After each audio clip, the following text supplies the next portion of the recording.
Hello दोस्तों, good morning. स्वागत है फिर से आप सभी का एमजेटी एजुकेशन में। दोस्तों आज है 30 जुलाई और आज की वीडियो में हम लोग बात करेंगे 30 जुलाई 2024 के most important daily current affair के क्वेश्चंस के बारे में। वीडियो अगर पसंद आएगी तो इसे लाइक, शेयर और चैनल को सब्सक्राइब जरूर करिएगा। ऐसी और वीडियोज अब तक मिलती रहे इसके लिए बेल आइकन को प्रेस करना, जिससे आपको नोटिफिकेशन टाइम टू टाइम मिलता रहेगा। चलिए शुरुआत करते हैं अपने वही पुराने सेक्शन रिवीजन से। एक दिन पहले का करंट अफेयर हम लोग फटाफट से रिवाइज करेंगे, फिर आज की तरफ बढ़ेंगे। कल हम लोगों ने पढ़ा था विश्व हेपेटाइटिस दिवस कब मनाया गया। तो 28 जुलाई से दोस्तों 28 जुलाई को प्रत्येक वर्ष मनाया जाता है विश्व हेपेटाइटिस दिवस। इस बार की थीम है इट्स टाइम टू एक्ट। कहां पर मंडेला विरासतों को यूनेस्को विरासत स्थल का दर्जा दिया गया। तो दक्षिण अफ्रीका में स्थित मंडेला विरासत स्थलों को यूनेस्को की वर्ल्ड हेरिटेज साइट में शामिल किया गया है। चौथा बिम्स्टेक सुरक्षा प्रमुखों की बैठक म्यांमार में आयोजित की गई। इसके अलावा दोस्तों अभी टाइफून गेमी आया था चाइना, ताइवान, फिलीपींस वगैरह देशों में। पेरिस ओलंपिक 2024 में भारत के लिए पहला मेडल मनु भाकर ने जीता है। 10 मीटर एयर पिस्टल में इन्होंने जीता हुआ है और ब्रॉन्ज मेडल इन्होंने जीता है। सुहेल एजाज खान ये यमन में भारत के राजदूत नियुक्त किए गए हैं। और राजभाषा गौरव सम्मान से श्रेणी 1 में पहला पुरस्कार HPCL विशाखा ने जीता है। मैनकाइंड फार्मा ने अभी हाल ही में भारत सीरम एंड वैक्सीन का अधिग्रहण कर लिया है। 13,000 करोड़ से ज्यादा की ये डील हुई है। और अंतर्राष्ट्रीय संगठन एशियाई आपदा तैयारी केंद्र का अध्यक्ष इस बार के लिए भारत को चुना गया है 2024 के लिए। CRPF स्थापना दिवस 27 जुलाई को मनाया गया। ये टॉप 10 करंट अफेयर के क्वेश्चंस थे कल की वीडियो से, जिनका आपने 1 मिनट में किया है क्विकली रिवीजन। अब हम लोग आज की तरफ बढ़ेंगे, आज की करंट अफेयर को डिटेल में पढ़ेंगे। लेकिन उससे पहले मैं आपको बता दूं, MGT ऐप पर आपको फ्री PDF और फ्री क्विज मिल जाएगी। देखिए बहुत ही जल्द दोस्तों MGT ऐप में जो पेमेंट को लेकर के इश्यूज चल रहे थे वो सॉल्व होने वाले हैं। और बहुत ही जल्द मैं आपके सामने कोर्सेज वगैरह भी अनाउंस करूंगा। पिछले 6 महीने से आप देख रहे हो कोई नया बैच नहीं अनाउंस किया गया है, तो अब वो सब इशू सॉल्व हो चुके हैं ऑलमोस्ट। बस 1-2% बाकी है काम, वो सब भी हो जाएगा, फिर नया अपडेट आएगा और फिर से आपको बैच को ज्वाइन करने का मौका मिलेगा। नए बैच भी अनाउंस किए जाएंगे। चलिए पहला क्वेश्चन देखते हैं, हाल ही में अंतर्राष्ट्रीय बाघ दिवस कब मनाया गया। तो इंटरनेशनल टाइगर डे ये दोस्तों 29 जुलाई को मनाया जाता है प्रत्येक वर्ष। बहुत ही ध्यान से रखिएगा, याद रखिएगा 29 जुलाई को अंतर्राष्ट्रीय बाघ दिवस। फिर उसके बाद आगे चल करके 10 अगस्त आएगा और 12 अगस्त आएगा। 10 अगस्त को दोस्तों मनाया जाएगा शेर दिवस, अंतर्राष्ट्रीय शेर दिवस। और 12 अगस्त को मनाया जाएगा हाथी दिवस। ठीक है ना। तो बाघ, बाघ के बाद शेर, शेर के बाद हाथी। ठीक है। तो 29 जुलाई के 12 दिन बाद शेर दिवस हो जाएगा, उसके बाद फिर 2 दिन बाद हाथी दिवस। ये तीनों आप याद रखेंगे एक साथ। फिलहाल यहाँ टाइगर्स के बारे में अवेयरनेस फैलाने के लिए ये दिवस, इसके संरक्षण के प्रति अवेयरनेस फैलाने के लिए मनाया जाता है। दुनिया भर में टाइगर्स जितने हैं उनमें से 75% टाइगर्स भारत में हैं। और भारत में जितने टाइगर्स हैं उनमें से सबसे ज़्यादा टाइगर्स मध्य प्रदेश में हैं, MP में हैं। इसलिए MP को कहा जाता है टाइगर स्टेट। ध्यान रखना, टाइगर स्टेट किसे कहते हैं, ये क्वेश्चन बना हुआ है, तो आप बताइएगा MP मध्य प्रदेश। ठीक है। तो 2010 से रूस में एक सेंट पीटर्सबर्ग टाइगर समिट हुई थी, वहीं से ये घोषणा हुई कि अब से ये टाइगर दिवस मनाया जाएगा 29 जुलाई को। भारत में कुल बाघों की संख्या 3682 के आसपास में है। और जैसे कि मैंने आपको बताया दुनिया भर का 75% बाघ भारत में ही है। ध्यान रहे टाइगर मीन्स बाघ होता है, टाइगर मीन्स चीता मत बोल देना, बचपन में गलत पढ़ाया जाता था आप लोग को। टाइगर मीन्स बाघ होता है, ठीक है ना। चीता तो पिछले 70 सालों में थे ही नहीं, अभी आए हैं रिसेंटली। ठीक है, पिछले 1-2 सालों में भारत में चीते लाए जा रहे हैं और वो दक्षिण अफ्रीका से लाए जा रहे हैं। पहले तो नमीबिया से लाए गए सबसे पहले, उसके बाद दक्षिण अफ्रीका से लाए जा रहे हैं। ठीक है ना। और वो रखे कहाँ जा रहे हैं, कुनो नेशनल पार्क में। कुनो नेशनल पार्क ये भी मध्य प्रदेश में है और यहाँ पर चीता रखा जा रहा है। ठीक है, इकलौता ऐसा भारत का राज्य है जहां पर चीता है। ठीक है, भारत में इकलौता नेशनल पार्क जहां पर चीता है मध्य प्रदेश का कुनो नेशनल पार्क। किसी भी प्रकार से क्वेश्चन बन सकता है आपसे। तो फिलहाल टाइगर्स की संख्या बढ़ाने के लिए, बाघों की संख्या को बढ़ाने के लिए और इसको संरक्षित करने के लिए प्रोजेक्ट टाइगर लाया गया था। कई बार एग्जाम में मैंने देखा है ये पूछा गया है, प्रोजेक्ट टाइगर की शुरुआत कब हुई थी, कब हुई थी, कब हुई थी, बहुत बार पूछा गया है। तो याद रखना 1 अप्रैल 1973 को। 1 अप्रैल तो बहुत कम ही बार पूछा गया, ऑप्शन में सन ही ज्यादा देता है। तो ध्यान रखना 1973 में प्रोजेक्ट टाइगर लाया गया था। उसके बाद से हम लोग टाइगर को संरक्षित करने और इसको बढ़ावा देने पर फोकस्ड हैं। ठीक है, चलिए आगे बढ़ते हैं। अब यहाँ पर महत्वपूर्ण दिवस हैं, कई दिन हो गए हैं, तो आज हम लोग महत्वपूर्ण दिवस को रिवाइज कर लेंगे जुलाई महीने के। तो 1 जुलाई को देखो 3 महत्वपूर्ण दिवस मनाए गए। एक तो जीएसटी डे मनाया गया, दूसरा नेशनल डॉक्टर्स डे, तीसरा मनाया गया एसबीआई का स्थापना दिवस। 3 जुलाई को अंतर्राष्ट्रीय प्लास्टिक बैग मुक्ति दिवस मनाया गया, 6 जुलाई को अंतर्राष्ट्रीय सहकारिता दिवस, 11 जुलाई को विश्व जनसंख्या दिवस, 12 जुलाई अंतर्राष्ट्रीय मलाला दिवस, 15 जुलाई विश्व युवा कौशल दिवस, 17 जुलाई विश्व अंतर्राष्ट्रीय न्याय दिवस, 18 जुलाई अंतर्राष्ट्रीय मंडेला दिवस, 20 जुलाई अंतर्राष्ट्रीय चंद्र दिवस और शतरंज दिवस, 23 जुलाई राष्ट्रीय प्रसारण दिवस, नेशनल ब्रॉडकास्टिंग डे, 24 जुलाई को नेशनल इनकम टैक्स डे, आयकर दिवस, 26 जुलाई को कारगिल विजय दिवस मनाया गया। इसके अलावा 27 जुलाई को सीआरपीएफ का स्थापना दिवस, 28 जुलाई को विश्व हेपेटाइटिस दिवस और 29 जुलाई को अंतर्राष्ट्रीय बाघ दिवस मनाया गया। क्लियर है ना? चलिए आगे। जुलाई 2024 में राष्ट्रपति द्रौपदी मुर्मू जी ने कितने राज्यों के नए राज्यपाल नियुक्त किए? Very very most important question. देखिए, मैं राज्यों और उनके राज्यपाल पर वीडियो बनाने ही वाला था, इतने में न्यूज आ गए कि भाई 9 से 10 राज्यों के राज्यपाल चेंज हो गए हैं। तो चलिए, अब वीडियो बनाना ही है तो अपडेट करके बनाएंगे आपके लिए। 10 राज्यों के राज्यपाल नए नियुक्त किए गए हैं। राष्ट्रपति द्रौपदी मुर्मू जी ने अभी नियुक्ति की घोषणा की है। 10 नए राज्य, जिसमें से 9 तो पूरा राज्य है और एक यूनियन टेरिटरी है, ठीक है ना, एक यूटी है, पुडुचेरी। तो यहाँ पर इसीलिए मैंने 10 लिख दिया है ऑप्शन में। आप राज्य पूछा जाए केवल और केवल राज्य तो 9। वैसे तो केवल राज्य नहीं पूछेगा, क्वेश्चन में आपसे नाम पूछेगा डायरेक्ट। इस प्रकार के क्वेश्चन में नाम पूछे जाते हैं, वो ज़्यादा अच्छा होता है क्वेश्चन। तो यहाँ पर देखिए, अभी झारखंड के कौन कौन से राज्यपाल किस किस राज्य के बनाए गए, इसको मैं आपको यहाँ पर लिस्ट दे दिया हूँ, ध्यान से सुनिएगा, बहुत इंपॉर्टेंट है। इसका मैं स्क्रीनशॉट व्हाट्सएप चैनल पर भी भेज दूंगा और टेलीग्राम पर भी भेज दूंगा, ठीक है। व्हाट्सएप चैनल भी ज्वाइन करके रखो, बहुत इंपॉर्टेंट इन्फॉर्मेशन वहाँ पर शेयर की जाती है। तो देखो, झारखंड के राज्यपाल बन गए हैं संतोष कुमार गंगवार, छत्तीसगढ़ के राज्यपाल बन गए हैं रमन डेका, मेघालय के राज्यपाल बन गए हैं CH विजय शंकर, महाराष्ट्र के राज्यपाल बन गए हैं CP राधाकृष्णन, ठीक है। CP राधाकृष्णन पहले झारखंड के थे और यहाँ पर रमेश बैस जी थे महाराष्ट्र के, लेकिन अब CP राधाकृष्णन यहाँ आ गए हैं। पंजाब और चंडीगढ़ के राज्यपाल और प्रशासक की बात करें, गुलाब चंद कटारिया होंगे। याद होगा, गुलाब चंद कटारिया ये असम के थे पहले, तो अब इन्हें पंजाब का राज्यपाल और चंडीगढ़ का प्रशासक नियुक्त किया गया। चंडीगढ़ क्योंकि यूनियन टेरिटरी है तो यहाँ पर प्रशासक नियुक्त होते हैं, तो इसके प्रशासक का भी काम देखेंगे और चंडीगढ़ के पंजाब के राज्यपाल का काम देखेंगे गुलाब चंद कटारिया, जो इससे पहले असम में थे। असम और मणिपुर के राज्यपाल लक्ष्मण प्रसाद आचार्य जी होंगे। मणिपुर का इनको एक्स्ट्रा चार्ज दिया गया है और असम के ये फुल होंगे राज्यपाल, ठीक है। सिक्किम के राज्यपाल अब ओम प्रकाश माथुर होंगे। तेलंगाना के राज्यपाल जिष्णु देव वर्मा होंगे। याद होगा, तेलंगाना में अभी तो CP राधाकृष्णन को अतिरिक्त प्रभार मिला था, उससे पहले तमिलिसाई सौंदरराजन थी जिन्होंने इस्तीफा देकर बीजेपी ज्वाइन कर लिया था चुनाव के पहले। तो यहाँ पर जिष्णु देव वर्मा जो हैं ये अब नए राज्यपाल होंगे तेलंगाना के। राजस्थान के राज्यपाल हरिभाव किशन राव बागडे होंगे। पुडुचेरी के उपराज्यपाल, देखिए यहाँ एक उपराज्यपाल की बात की गई है, तो एक उपराज्यपाल होंगे के कैलाशनाथ। क्लियर? चलिए, तो 9 राज्यों के राज्यपाल और एक उपराज्यपाल की नियुक्ति हुई है।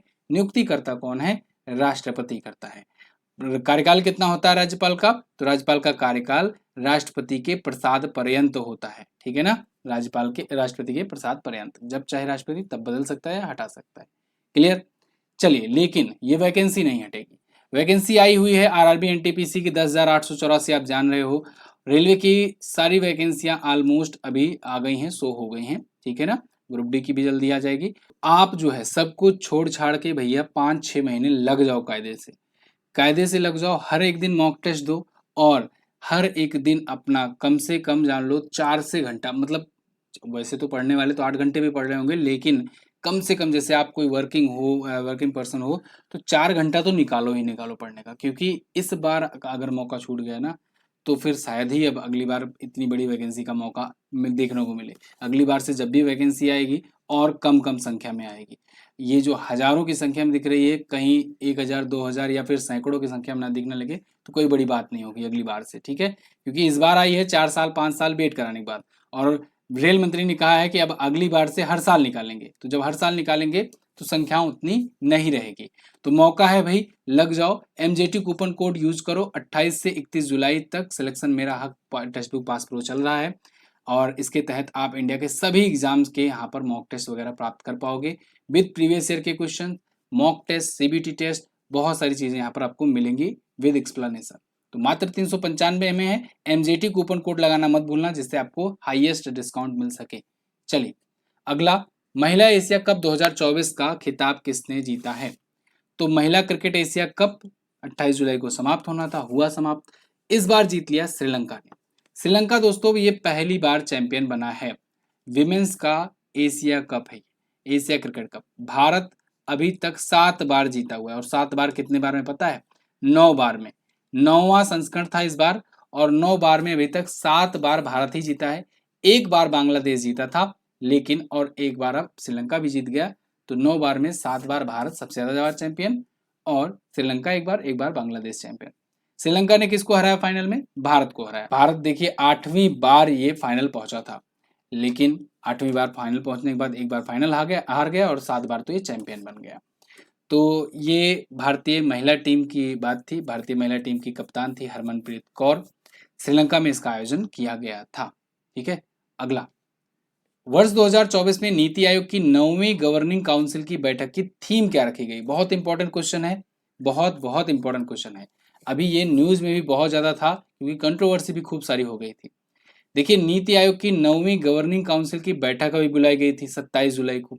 इस बैठक में भारत के जो भी बड़े पदाधिकारी थे वो तो शामिल ही हो रहे थे, बड़े बड़े मंत्री वगैरह। साथ ही साथ सभी राज्यों के मुख्यमंत्रियों को भी इन्वाइट किया गया था।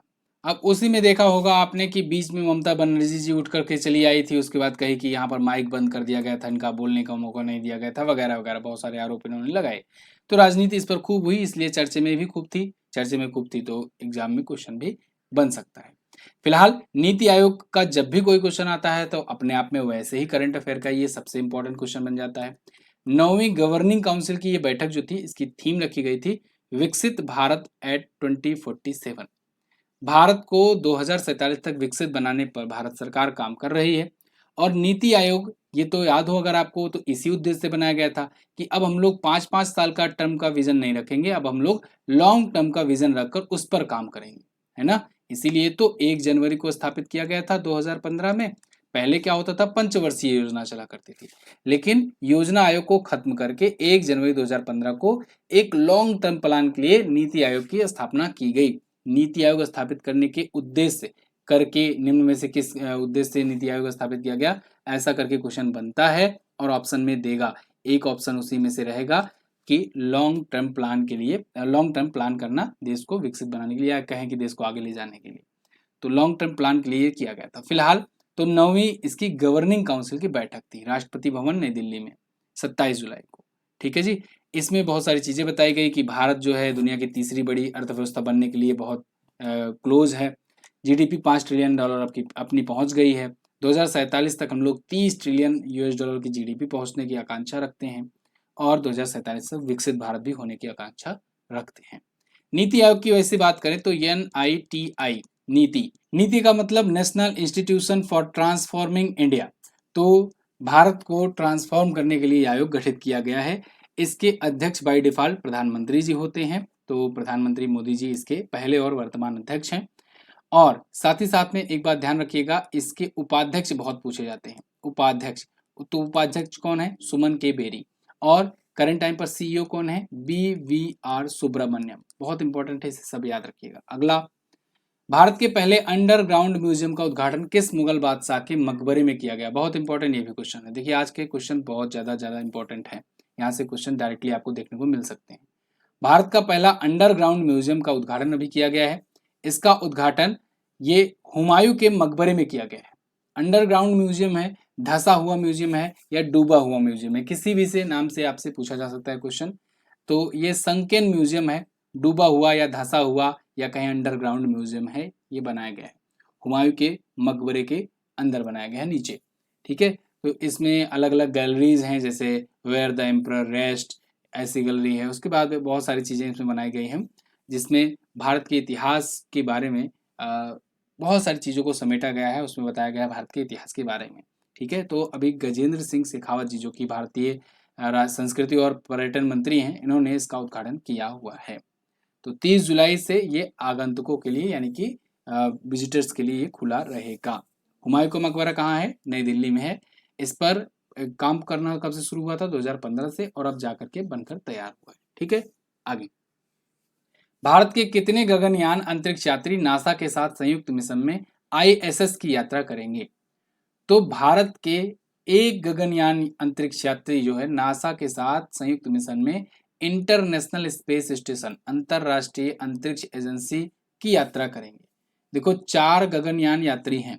गगनयान आप जानते हो, गगनयान मिशन के तहत हम लोग क्या करेंगे, अंतरिक्ष में पहली बार यात्री को भेजेंगे।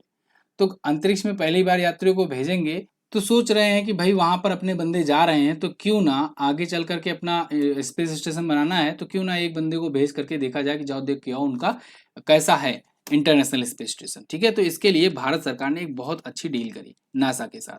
नासा के साथ डील करी कि देखो, एक लड़का अपना भेजेंगे, उसको जाकर वहां पर पूरा विजिट करवा दो। आपका इंटरनेशनल स्पेस स्टेशन है कैसा? हाँ, आपका ही कह सकते हैं, क्योंकि पूरा आधिपत्य नासा का ही है। वैसे तो कई देशों की स्पेस एजेंसियां मिलकर बनाई थी उसे। तो ये वो देख कर आएंगे, फिर 2035 तक हम लोग भी अपना बनाएंगे। भारत सरकार ने टारगेट रखा है 2035 तक। 2040 तक हम लोग चंद्रमा पर कदम रखेंगे, 2035 तक अपना खुद का स्पेस स्टेशन बनाएंगे। ठीक है ना? तो गगनयान तो लॉन्च होगा 2025 में ही, अगली साल लॉन्च होगा गगनयान। तो इसके तहत 4 एयरफोर्स के ऑफिसर्स को भेजा गया था रूस से ट्रेनिंग लेने के लिए। ट्रेनिंग लेकर आए हैं, तो शायद 4 या फिर हो सकता है 3 को भेजा जाए। ठीक है, मोस्ट प्रोबेबली 3 को भेजा जाएगा अंतरिक्ष में।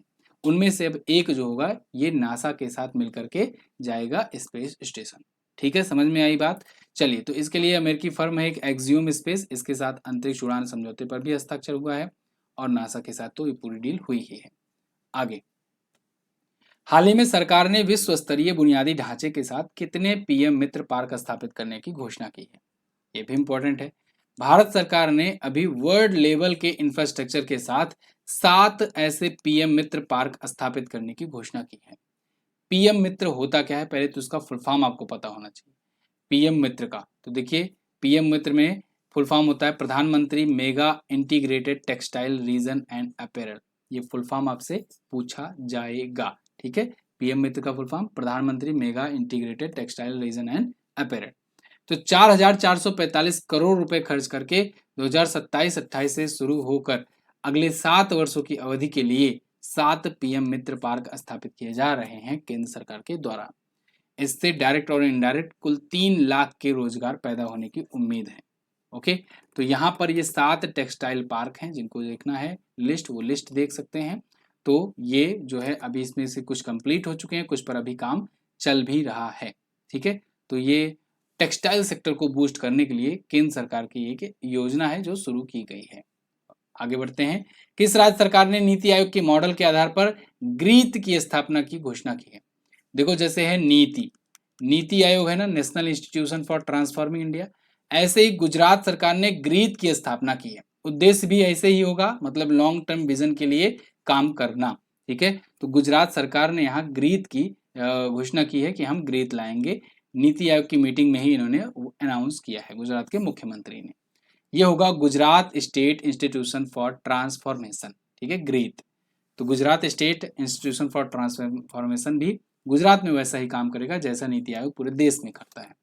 Gujarat at 2047 dynamic document road map भी इन्होंने अभी पेश किया है। ठीक है, अगला, बाकी नीति आयोग के बारे में मैं आपको बता ही चुका हूं। अगला, हाल ही में किसको IFFI महोत्सव का निदेशक बनाया गया?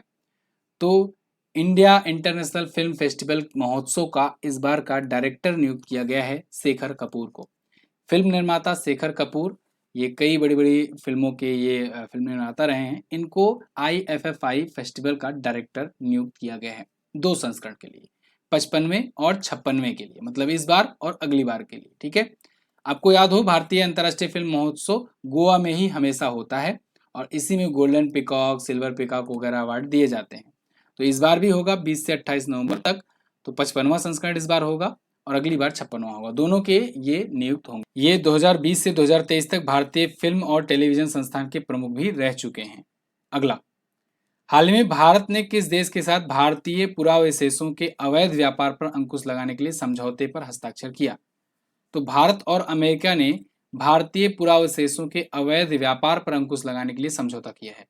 भारतीय पुरावशेष मतलब जैसे भारत की कोई ऐतिहासिक चीज है, कोई ऐसे अवशेष हैं जिनको कुछ लोग चोरी करके ले जाकर अमेरिका या अन्य देशों में जाकर बेच देते हैं, आपने सुना भी होगा, बहुत ही एलीट मूर्ति है, अष्टधातु की मूर्ति है, या फिर कोई ऐसे महापुरुषों की कोई ऐसी चीज़ें हैं जो लोग चोरी करके, जो कहीं म्यूज़ियम में रखी है या कहीं पर रखी हुई है, उनको चोरी करके जाकर विदेशों में ऊँचे दामों में बेच देते हैं और विदेश में लोग शौक के मारे अपने घर में रखते हैं। तो यहाँ पर अमेरिका के साथ भारत ने ऐसी डील की है कि भाई हमारे देश से अगर कुछ भी जाएगा इल्लीगल तरीके से, तो उसे आप पकड़ लेना और उसे वापस कर देना। ये एक बहुत बड़ी डील हुई है। ये डील कहाँ हुई? नई दिल्ली में हुई 26 जुलाई को, जब यूनेस्को की विश्व विरासत समिति का 46वां सत्र चल रहा था। आपको याद होगा भारत इसकी मेजबानी कर रहा था इस बार। तो इसी सत्र में ये अमेरिका से डील हुई है, सांस्कृतिक संपत्ति समझौते पर हस्ताक्षर हुए हैं। दोस्तों, इस 46वें सत्र में यूनेस्को में भारत की तरफ से एक और वर्ल्ड हेरिटेज साइट यूनेस्को की लिस्ट में शामिल हुई है। इसे चराई देव मैदान को, असम के चराई देव मैदान को 43वें वर्ल्ड हेरिटेज साइट की लिस्ट में भारत की तरफ से शामिल किया गया। भारत में अब 43 हो गए हैं यूनेस्को वर्ल्ड हेरिटेज साइट।